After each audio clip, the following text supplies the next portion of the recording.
Well, hey everyone, you have been gaslit into believing that your mental health is fully prepared and ready for college. We are your Mhm. whistleblowing shrinks, Dr. Terrellin and therapist Jen, and you've landed here on the Gaslit Truth podcast. Today we have a guest with us, Joanna Lilley. Joanna is a nationally certified counselor. She's the owner of Lilley Consulting, where she has been helping young adults find mental health, substance use, and wellness resources since 2016. She's known to be fiery. Well, thank goodness. That's why she's on the show, right? But it comes from a place of being passionate and caring for client well being and betterment. She also hosts the Success is Subjective podcast. Welcome to the show, Joanna. Thanks for having me. Yeah. Oh, the college thing is something because I said to Jen before you got on, I said, I don't always agree with that college is, I think you said in your thing, college is a scam. I don't always agree with that. And I hope that we can get talking about that part of it too. But I think this is a really smart conversation to have, especially at this time of year, because there's going to be a lot of kiddos heading off to college who are probably not mentally prepared Yeah. for that. So I think I'd like to kick this off by asking a question. What does it mean to be mentally prepared or prepared, mental health prepared to go Yeah. to college? Like, what do you see in your clients and what does that mean? Yeah. Well, I mean, actually, a lot of, at least the information that you see out there that folks will focus on is this difference between somebody who's college capable and somebody who's college ready. And I think what we're leaning into is this like college readiness piece, which is really like, do you have the ability to regulate? Are you okay with discomfort? Can you handle like putting yourself in situations that will come across as naturally terrifying or like eliciting fear, which is normal. But how do you respond to that, right? Do you have the anxiety that's spiking so much that you can't even lean in to show up for class or to feel comfortable meeting your new, dorm mate or like whatever the case may be? So I think kind of going back to what you were just talking about, there's so many indicators of what looks like whether or not somebody is really going to be able to hash it out. And for me, the biggest piece really, or like the most common thing that sticks out, is if a parent was very, very involved in making sure that that young person was like to a T, right? All T's, all I's, T's crossed, I's dotted, with all things that were taken care of, not just with mental health, but with school, executive functioning related, social activities, just very managed, because there's no room for that discomfort, the unraveling, the So you're ability the to test it you're out. the helicopter parent, essentially, Yeah. right? No, Is what no, you're talking the about. lawnmower parent. I heard about the lawn. Oh, Do you know what the lawnmower parent is? It's the Yeah. parent who gets in front of the child and mows everything down for them Yeah. first instead of the helicopter. And I'm like, oh, oh, okay. Yeah. sometimes I was a lawnmower parent. Okay. So this is I what you're might still be. describing. So this is kind of like a red flag almost for you. What like is kind of an indicator of like that readiness not being there, right? Socially, emotionally, mentally, is when there was someone else in their life who did all the things for them. Yeah. Yes, was Yeah. there to protect them through everything, help them through all their emotional turmoil, constantly being involved, not letting them have any independence. I mean, essentially, you don't learn how to Yeah. do anything by yourself when someone does it for you. So Yeah. that's kind of one of those indicators that you notice. Yeah. And I think this time of year, right, we are spot on. I am speaking with so many parents. I can't even tell you how many right now that are like, even though I just paid the deposit officially and we've signed up for orientation here in the next like 3 weeks, the parents like, I really don't think they're ready. And it's like, well, first of all, we've got two kind of competing perspectives, right? We've got this young adult who thinks that they might be ready, which in reality, there's probably a lot of like growing anxiety again around whether or not they think that they can handle it. But again, that's also a conflict too of like, well, this is what I'm supposed to do because what, society and my friends and everybody's been telling me that this is the path I have to take. And then the parent that is second guessing their child's readiness. And a lot of that, honestly, again, has to do with like, what has their involvement been in making sure that their child's okay? And so now here we are, literally 11th hour, and we are questioning whether or not they're ready. And to me, I'm like, trust your gut, parent. Do you If you're think some of that is parents questioning if they're ready for their child to leave? I appreciate you Aw. asking this. I do think that there's a component to that, right? Parental Terry, were separation you anxiety. ready? Come on, Terry. I know we're going to personalize this for just a second. That is so real, right? Yeah. Yes. Yeah, it Uh, is. but I do have to say I'm a firm believer in, because I do have we have parents that talk to us, and just friends with kids that are in high school or beyond, and I tell them, like, if you don't believe your kid can, then they can't. Yeah. You have to stand behind them and believe that they can do something with them without you doing it for them. Yeah. Because you're going to disable them at the same time if you think that they can't, and you lead with that type of fear with your kid, like, I know I can't, I'm so scared, and all these things. Like, you think it's all in your head, but it's actually in your behavior too as a parent. Yeah. And I think that's where the lawnmower parent comes in, or the helicopter parent is. That's the belief that your child actually can't without you. Yeah. And I think that's a problematic space for parents to be in. Yeah. Um, as someone whose kids have gone to college, right? So Only what do you one went off to What college. Only what do one you see in left. your practice with this, Joanna? So and actually, if you can, with answering that question Yeah. too, can you share a little bit with our audience about the type of population that you work with, the Yeah. age demographic that you work with, the areas of focus that you have, because this is an area of expertise for Yeah. you.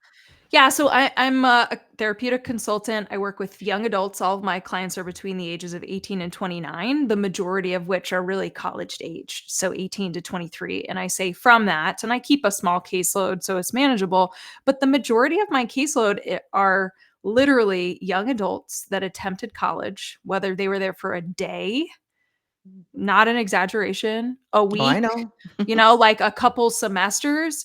Um, my work and all of it's mental health related. It's not that they weren't academically capable. I mean, certainly a lot of them ended up failing their classes, but that had Mhm. everything to do with the rest of their well being impacting their ability to be a student.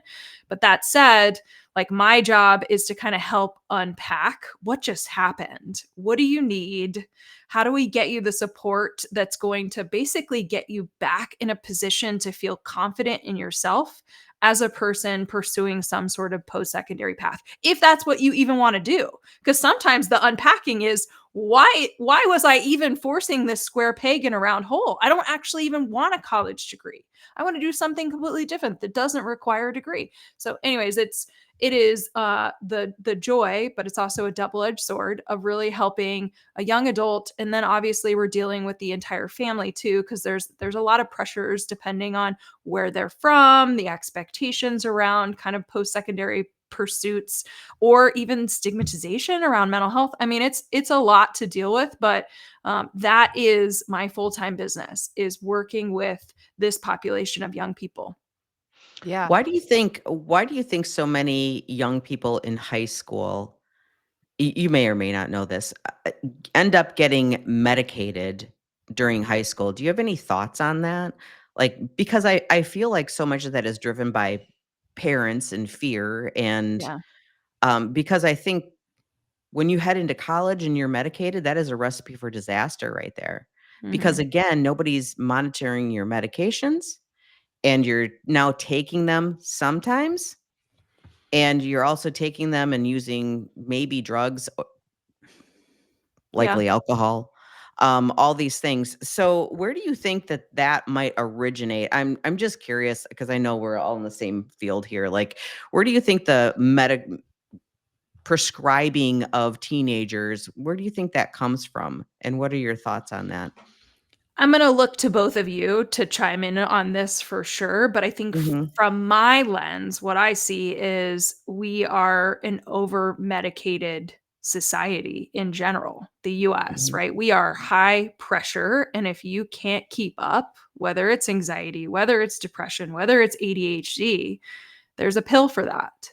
And so we go, and this is like so archaic in the way that I'm saying it, but it's like parents seek support from professionals. So whether it's your pediatrician, your primary care physician, or we have the ability to seek out a psychiatrist, please help my child. Here's the symptoms. Let's just get a quick pill, right? Let's fix this and move on. But the problem is that we're also dealing with so many other layers of complexity, like developing brains. I mean, just like in general, what our society is dealing with, right? We've got like Mhm. economic stresses, we've got like political stresses, we've got like all these different things that are impacting our young people as they're growing up. But just kind of as a medical model, we really are focused on this. Like, well, just take a pill and you'll feel better.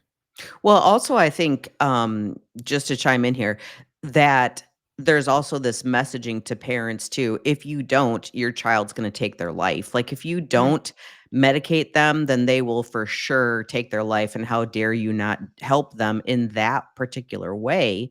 And which ends up disabling them again, Yeah. right? Mhm. For their future. So I think it's kind of a hot button right now, and I'd like to kind of profile the kid who might be medicated. When I say medicated in this sense, I'm talking about antidepressants, anti-anxiety meds. When I kind of profile it, knowing what I know, what I see is high performing students being medicated.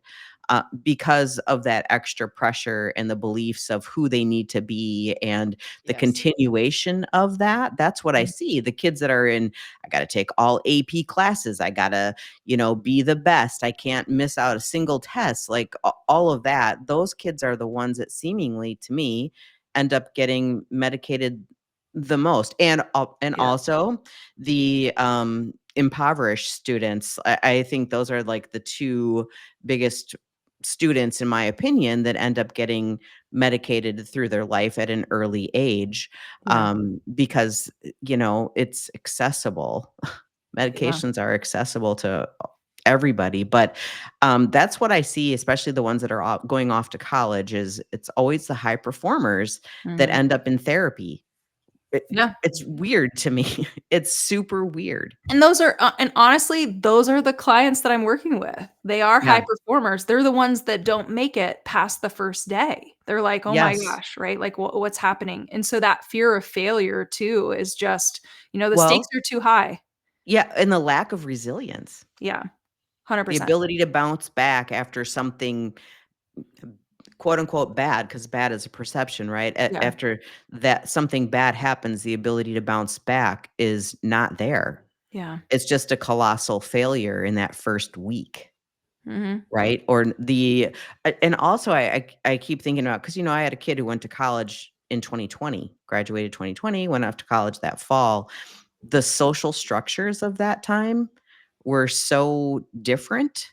Mm. And I don't know if you see a difference in social structures still, beyond that, because the 18, 19, 17, 18, 19 year olds are not my forte except for Yeah, being a parent, right? Do you see that the social structures have still changed? yeah, yeah. Could you Yeah, talk a because little bit more about that? they were in middle school, right? During Yes. that time. And so these are, yeah, absolutely formative social, like actual formative years where you're supposed to make these social connections, which we know is still tumultuous because that's how it is in middle school. But here you are studying at home, completely isolated, and we're also just ramping up a lot of the like tech specific addiction or kind of tech connected behaviors. And so it Mhm. just created even larger of a rift in terms of the ability to connect. I mean, the expression how to make friends is so real right now. And I obviously my lens is so focused on the college age, but I think it's real for high school students now too. Depending on where they were kind of developmentally as COVID was playing out, it really had a significant impact. And we've been saying it, and I say we, like other consultants, other mental health professionals who've just kind of been talking about it. It's like we weren't just in it right then with the young Mhm. people that were like just graduating high school or college. It's like, can you imagine this next wave of young people that were, I mean, even babies born at that time and how that was impacting them. So, I mean, we're talking an 18-year kind of impact. Mhm. Right. Go ahead, Yeah, Jen. I was just thinking about the idea of academic readiness versus like social readiness and Mhm. emotional That. readiness. Okay. That. So, Mhm. yes, I'm thinking about being back forever ago in high school, right? And when I was being prepped prep for college, right? Taking that damn ACT test repeatedly, which I fucking did miserable on. I think it Me took too. it 3 times. Hence why I couldn't get into a good college, because that's all that mattered, right? Was that stupid multiple choice test that I suck at taking. Okay. Not to get on my soapbox with that, but damn, like, Thank God they I don't had need that so much anymore. I disappointment, know. like so much self-disappointment. Nope, now Uh-huh. you're not going to get into the schools. It was just so ridiculous. Anyways, I kept thinking about how prepped I was for academic readiness, Mm, but I was not prepped for like the social emotional readiness part, like the heaviness of what like this environment is going to do, the yeah. pressures that's going to happen when you go from, like a very structured school day that's 8 hours long, and every hour or 2 hours, depending on what kind of block schedule or not you have, where you're rotating through, versus Mhm. here you go. We're going to sign you up for some classes. You're going to sit in this huge lecture hall for an hour. You're going to have 3 tests the entire Mhm. semester. We're going to throw the lowest grade out. 2 are going to count. So if you suck at like certain types of test assessments, you're screwed. We're going to put a ton of pressure on you because you're left to your own devices to figure out what to do socially. You're going to start Mhm. experimenting with alcohol. Like I think about like the disordered eating that was occurring right in my life at that time, but that wasn't something that was being highlighted right for me. Like I was academically ready. I was told that. Yep, straight A student, honor student, National Honor Society, number 11 in my class of 100 and something, right? Like I had all the academic accolades. I was set. But from a mental health standpoint, Mhm. I was a mess. But like Not that wait. wasn't assessed. No, but in Yeah. today's world, these kids are going from in person now, right? Right. To a lot of the coursework that they have Is is still, online. yep, They're doing it still right online. in their Right. dorms. Mhm. Right. And which doesn't allow for that social interaction yet Right. again, Yeah. except for sitting in your dormitory. Yeah. So if you can, if you guys are listening here, if you can, have your kids take as many in-person classes as possible. Don't start doing the online stuff right away. Mhm. It's a recipe for disaster, especially if they had trouble socializing in high school, Yeah. But right? do we assess though? Do we assess kids for the mental preparedness, the mental health No, readiness? We No. do no. academic stuff till we're blue in the face. Okay, Yeah. so Yep. tell us what you think about that, Joanna, because you're shaking your head no Yeah. here. Like, We don't. And it literally is left up to a parent Mhm. to be essentially the final gatekeeper to say, "I don't think you're ready." Which then if school, classmates, the community, right? Like all of the messaging has been you're quote unquote ready, all tied towards that academic side of things, then all of a sudden we've got this parent-child conflict too. And parents tend to be the ones that, at least again, anecdotally, what I'm seeing, parents feel really uncomfortable holding that boundary and saying, I don't yeah, think you should go. yeah, And then unfortunately, again, anecdotally, they're sending them off. They don't last very long. And now we're dealing with such a like a mound of shame. It's not even that you just didn't do well academically. It's I didn't make friends. It's this was my whole identity. This is right. Mhm. I was supposed to be a college student and what the heck just happened? So now I've got this like imposter syndrome that I'm wrestling with, which even if they are medicated, now we're just like we're really having to untangle the mess that just played out, which is who Mhm. am I? What do I need? And there's just so much work that has to be done. And then you've got the like parent dynamic there too, because there's some guilt. I For mean, it's a sure. Mhm. lot. For sure. I think about because I have a recent college grad, and I'm kind of going back to his readiness for college. To me, it was not an academic readiness at all. Okay, not he made it through high school just fine, and I tell people this all the time. You don't have to be a straight A student. That is not the predictor of your outcome in college. It is Yeah. not.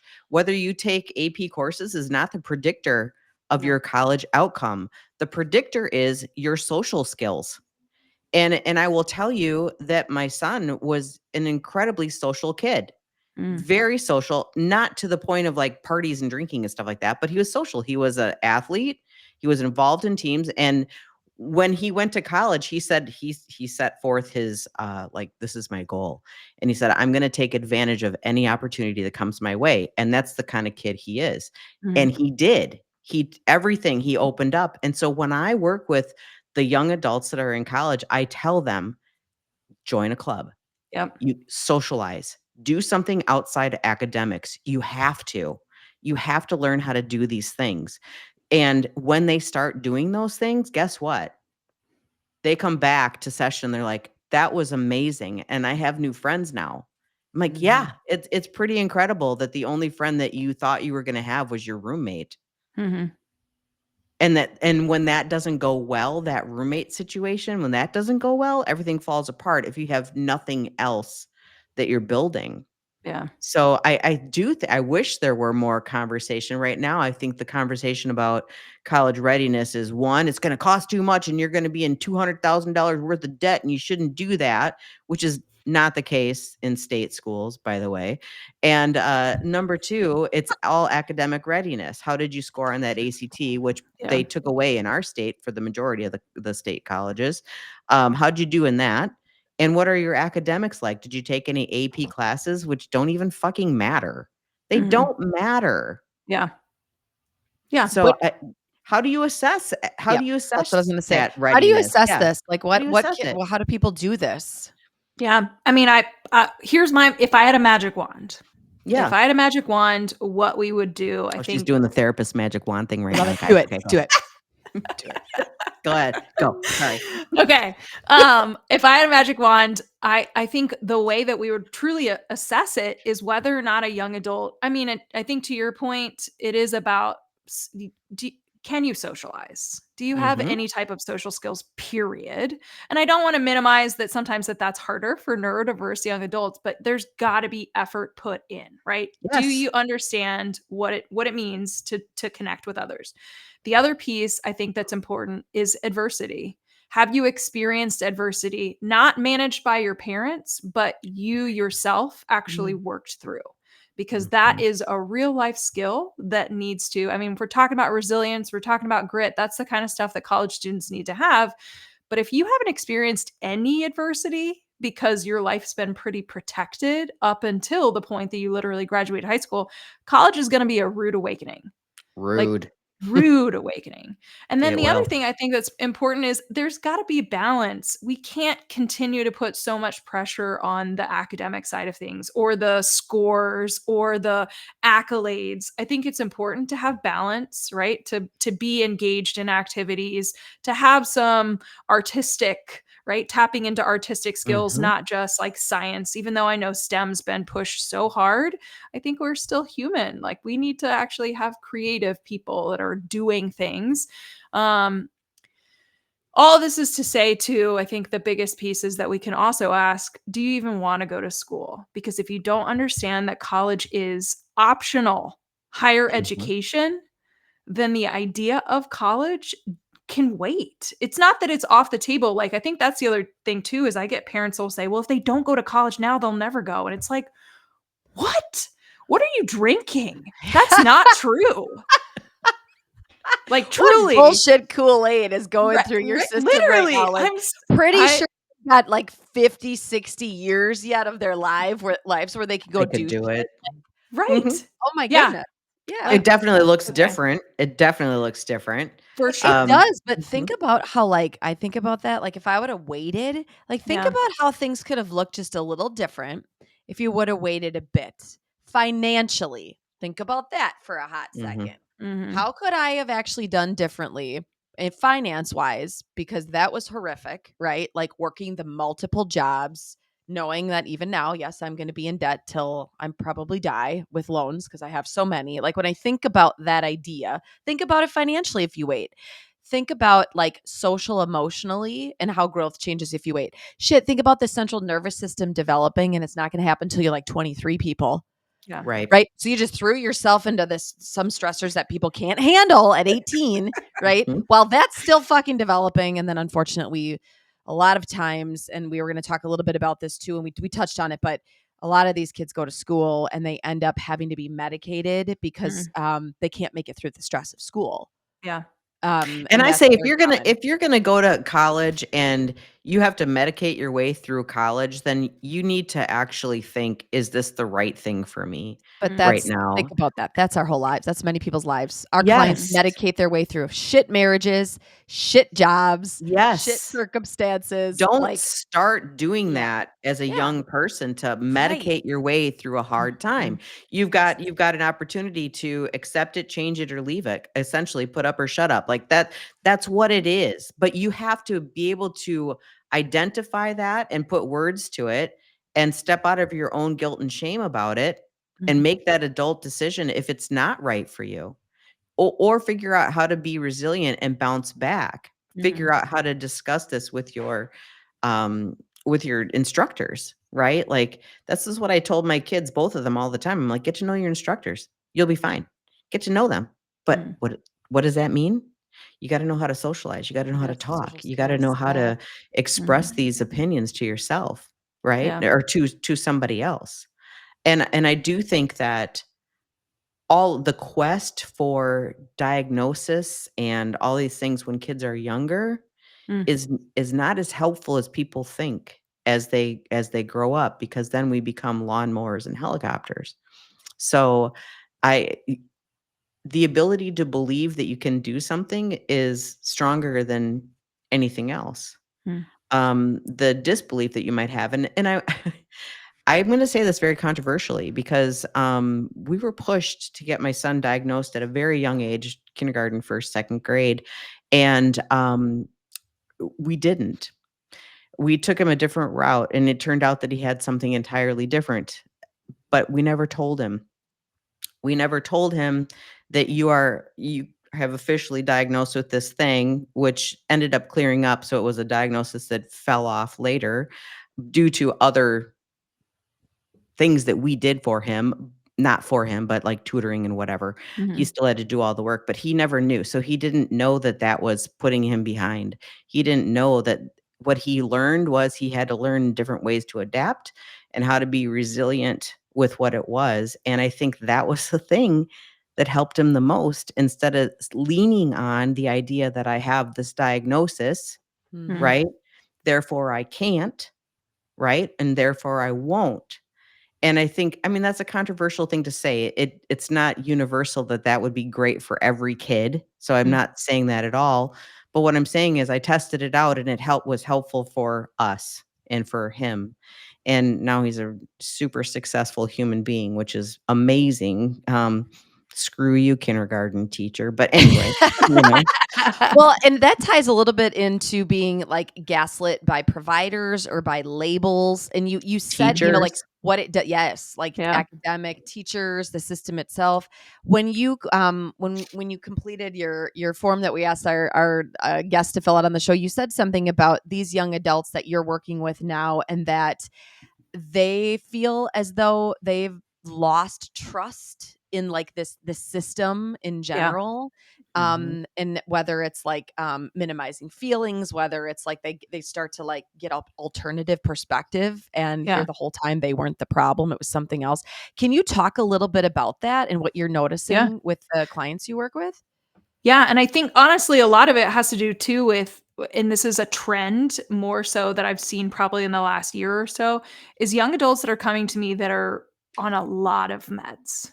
I mean, not just like, "Oh, you have one antidepressant or one anti-anxiety." It's like, "Holy shit, you're on 5 different meds." And I'm not a psychiatrist, so I'm gonna be the first to say, like, I am out of line to judge anything, and I usually no, you're don't say not. much. Yeah, no, you're No, not. you are not. You Actually, are no. not So, out of line. yeah, No. we don't need to hear any of that verbiage out of you, Mm-mm. girl, Okay, because you are. This is in Well your in line. wheelhouse. This is in your wheelhouse to be able to okay. discuss this with the patients and the parents.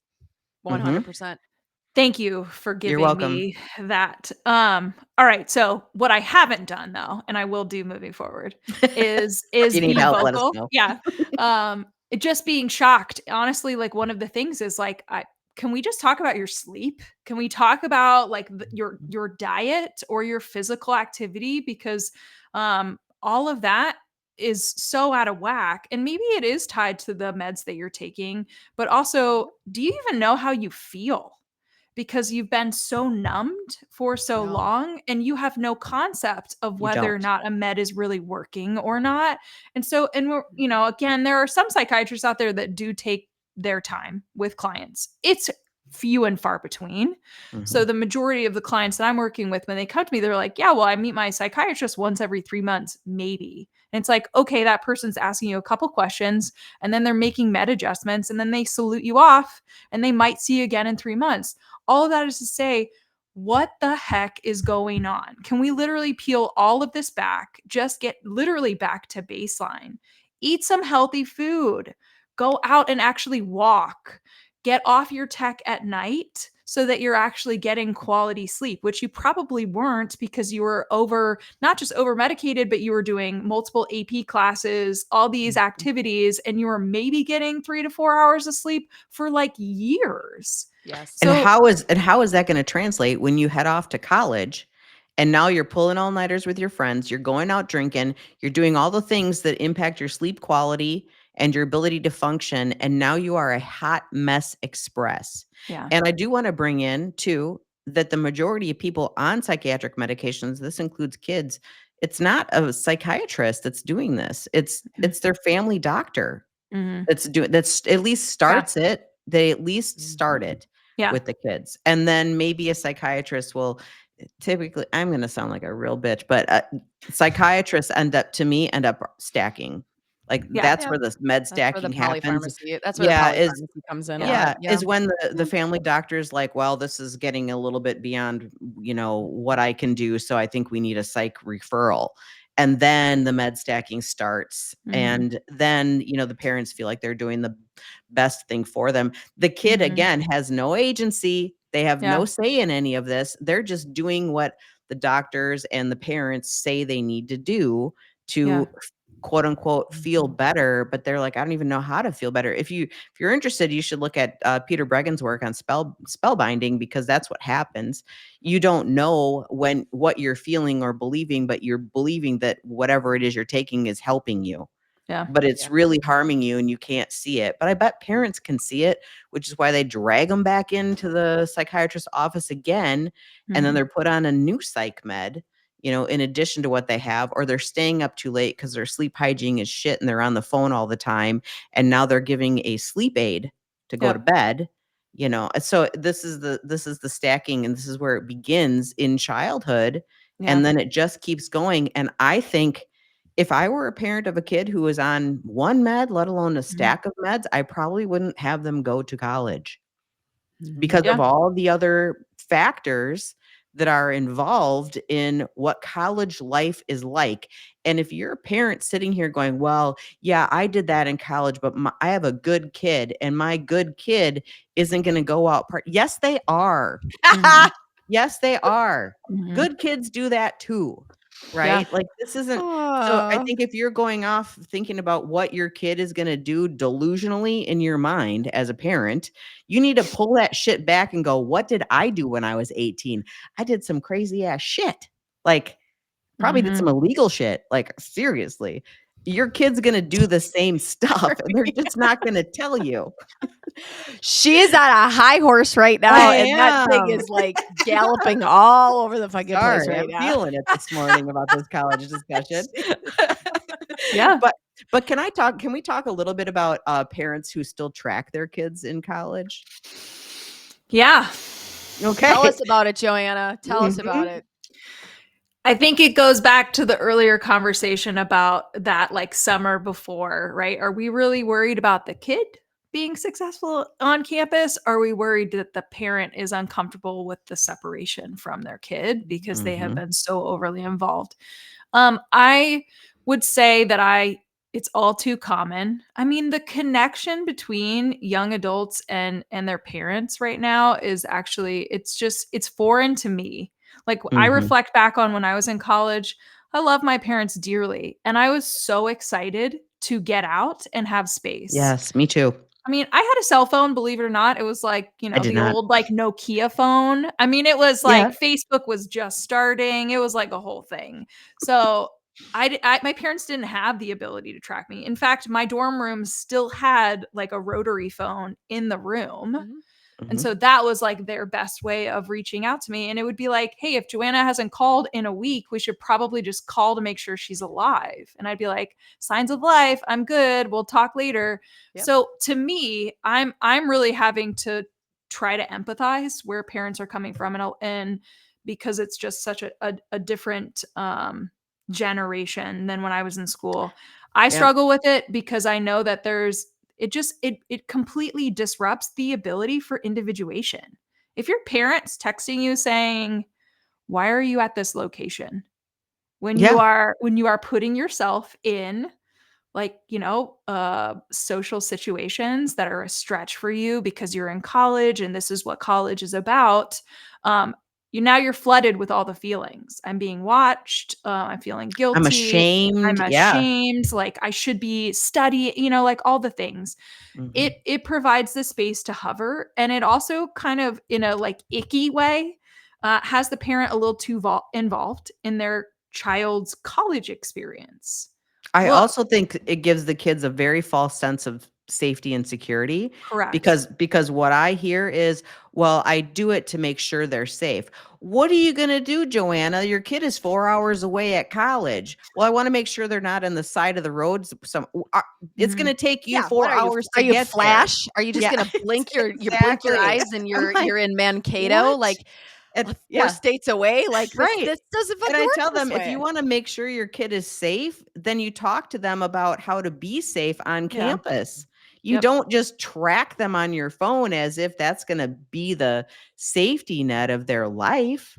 Yeah. I did ask my son this because when he went off to college, I'm like, hey, what if I tracked you on your phone? He said, you will not do that. And I'm like, you're right. I will not. I'm not going to do it. I've never tracked my kids no matter what, but he freaking studied abroad. He still wouldn't let us track him Yep. on his phone, even when he was abroad, and I'm like, that's fine. But if shit goes down, he's like, you're not the first person I'm going to reach out to if shit goes down and I'm in Spain. I'm like, you're right. 100%. You're Yeah. correct. So I think it's that false sense of resiliency, false sense of safety and security. And believe it or not, parents are just fucking nosy. Mm. Okay. It goes back Yeah, to okay. that. So, okay. So Yeah. if you, Joanna, as we wrap up here, because I'm going to cut in time because this is where I'm going to be the responsible one in this, Terry. 'Cause Oh, you go thanks. all, you're welcome. There's the mom and me going, we only have a few more minutes, girls. So we have to wrap up. Okay. Otherwise we won't have time for the next guest and all the things we have to do. I have a lot So of feelings on this if topic. you, I know you okay. So if you could share as we wrap up, what are the one or two most important things that you could share to either kids, like the students themselves who are in this going through it, and maybe something to the parent as well that Yeah. you want the world to know that maybe they don't know that they really need to just fucking try to consider and get curious Yeah. about? What would that be? Okay, for the student themselves, just pause. Just pause, assess your own situation, your wants and needs, because if you're motivated, you want to go to school and you want to know, you have a clear path of what it is that you're going to do. I mean, I'm not going to stop you. But if you have any type of gut check that's like, I don't actually even know if I want to go to college. High school's been really stinking hard, socially, academically, whatever. Just pause and like decide what you want to do. And then honestly, to kind of piggyback on that, just from the parent perspective, if your kid is saying, I'm not sure I want to go to college right now, let them ride that out. Oh my gosh, please do not force a square peg in a round hole because you, as a parent, are uncomfortable with your reflection as a parent. If my kid's not at insert name of fancy school, then it's a reflection of me as a parent. You need to check yourself because this isn't about you. This is about having raised a healthy human who actually self advocates, is pursuing whatever path they want to take. And if that's in college, great. If it's not, that's also okay. So this is the perfect opportunity to just like on both sides, figure out what makes sense and support it. I love that. I I love do that. too. That's perfect. Let's wrap up on that because that was a little bow right on the end. Yeah, you guys better check yourself before you wreck yourself. This is That's what's right. happening. Okay. All right, everyone. We are your whistleblowing shrinks. And if you've stayed to the end here, you know we are the Gaslit Truth podcast. Thank you, Joanna, for coming on today. It was great to have you. Thanks for having me. It's been awesome. Thanks for letting us go on our tangents, because this is what My happens. tangent, apparently. I don't know. Sorry. This was Terry's tangent episode. Sometimes we rotate in that role. All right, everybody, you know that you can find us anywhere that you listen to podcasts. We are on all of the socials. And if you want to tell us your Gaslit Truth stories, you can get to us at the Gaslit Truth Podcast at gmail.com. You can also DM us on any of our socials. Thank you, everybody, for staying to the end. And that's a wrap.